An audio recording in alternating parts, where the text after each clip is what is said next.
I met my best friend, Mary, on our first day of school. We were 5 years old. We have been best friends for 30 years. In Mary's 35 years of being on Earth, she has experienced trials in her life that read like a tragic novel. Mary is the eldest of 3 children. Her parents split in our last year of primary school. Her mom moved the kids to the countryside away from everything and everyone she knew. We stayed in touch as pen pals. We would write to each other every few weeks, collating our news and sharing our hopes and dreams for the future.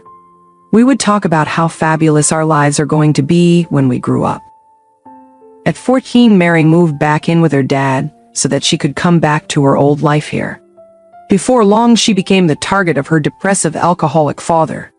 She would often call me in tears, her dad screaming in the background.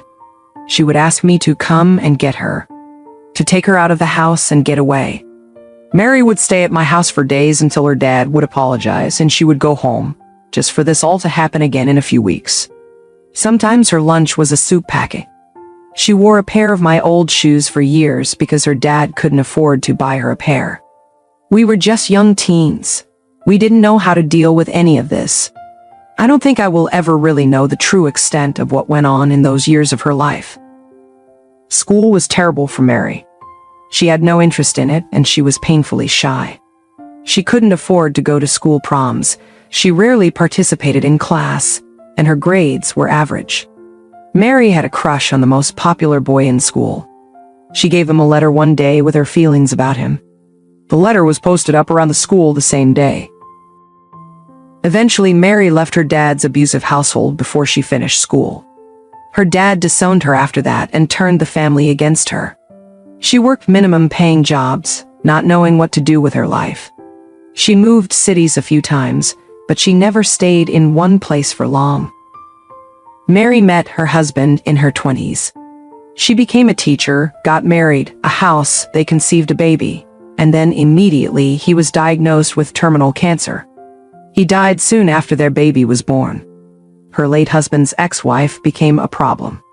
Years and hundreds of thousands of dollars in lawyers' fees later, Mary had to concede her part of the will. I can't begin to understand how devastating this period of her life was. She was a new mom, a new widow, and barely had a roof over her head. I don't think I had ever seen so much grief in one person. Mary went on to have 2 more children, but she never really moved on from her husband's death. Every time I saw Mary, she was tired, she was stressed, she was struggling. She was always just that little bit away from the end of her rope. 1 year ago, Mary had a traumatic brain injury. Recovery will be months, they said. But I never saw her get any better. In fact, she steadily became worse. She would slur her speech, her eyes would unfocus often, she would find it hard to communicate. Months went by and she seemed to lose more cognitive function. Her text messages became harder to decipher. I last saw and heard from Mary 6 months ago. I thought she was just busy. Then my messages stopped being delivered. I gave it a few more weeks. I asked around and found out she had been admitted to hospital 6 weeks ago. I found where she was and visited her today. I was told it was bad, but I didn't know how bad she would be. When I walked in, she was facing away from me. I called out, "Mary," about 5 times before she turned around. When she recognized me, she cried. We cried together. She is unable to talk or communicate short of pointing and croaking. She walks with an unsteady gait, and she drools when she eats or drinks. She cannot follow a conversation for too long. She will blank out and look surprised, like she hadn't heard me talking.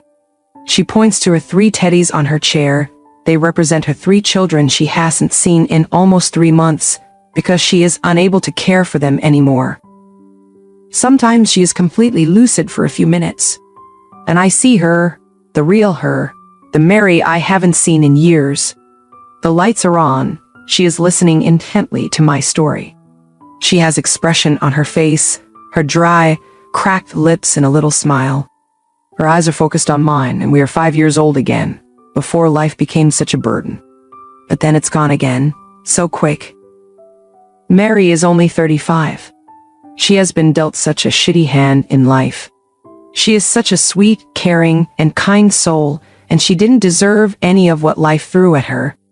I believe Mary was really, truly happy at only one point in her life, and that was ripped away from her way far too soon. I don't know what I was wanting to get from writing this up. I want to yell and shout and scream about how unfair and cruel life has been to Mary. But it's the middle of night, so this is all I can manage right now. It has been 8 months since I posted about my best friend, Mary. Original post in my profile. Let me start with a trigger warning: death. Mary passed away 3 days ago. When I posted about Mary, no one knew what was wrong with her. All we knew was that she was out for a run, fell, and received a traumatic brain injury for her troubles. When I saw her in hospital the first time, I thought it was bad. I visited every fortnight. Every fortnight was a shock to see how rapidly she was deteriorating. The second time I visited, she was staring at the TV, watching her favorite childhood on repeat for hours and hours, The Labyrinth. The third time, she could no longer dress herself. The fourth, she was choking on her food. This didn't make sense. Weeks later, finally, a diagnosis: frontotemporal dementia. At 35. Mary was transferred to a home soon after. The last time I saw her, she was bedbound, her mobility long gone. She couldn't feed, bathe, or toilet herself. She didn't recognize her family. She lay on the bed, staring at the ceiling, hands locked in an uncomfortable grasp at the air. She hadn't spoken in months. She couldn't. I sat with her. I spoke with her, but it seemed to agitate her. The room was silent for so long, except for the constant and rhythmic tapping of her heel against the bed rail. Hours of tap, tap, tapping. I could see she had developed a callus from who knows how long of tapping. I held her hand and then massaged her feet. I was powerless. I cried in the car on the way home. About a week ago, Mary could no longer breathe on her own. I knew it was near. She was transferred to hospice, and I waited for the green light from her mother to let her friends know we could visit one last time. My phone buzzed. It was the message I was waiting for, but not the one I wanted. Why? Why did this have to happen to my friend?